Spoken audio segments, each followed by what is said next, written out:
প্রিয় দর্শক, যে যেখান থেকে এই মুহূর্তে ভিডিওটি দেখছেন সবাইকে জানাচ্ছি ধন্যবাদ।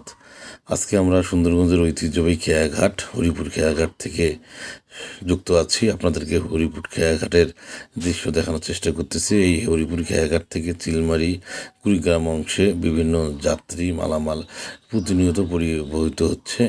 শুকনো মৌসুমে এই ঘাট দিয়ে দুই পারের মানুষ যাতায়াত করে। যদিও বা তিস্তা ব্রিজ নির্মাণের ফলে এই ঘাটটি অচল হবে আর কিছুদিন পর।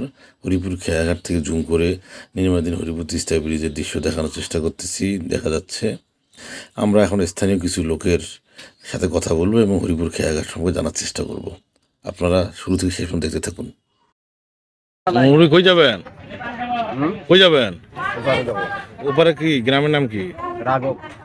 ওখানে বাসা আপনার? কোথায় আসছিলেন এইবারে?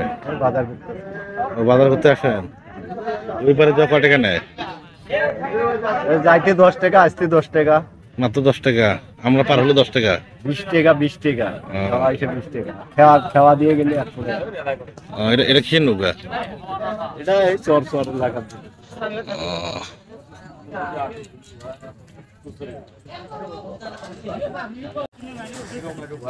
মুরব্বী, এটা কোন জায়গা? এটা হ্যাঁ, হরিপুরে খেওয়া ঘাট। আপনার বাসা কোথায়? রাঘবের চর? কোনটা? এটা চর কোথায়? নদীর ওপারে? এখানে কি জন্য আসছিলেন? কোথায় খরচ করেন? 5 ফিট বাজারে খরচ করেন না? নৌকে পার হইতে কতক্ষণ লাগে সময়? আধা ঘন্টা।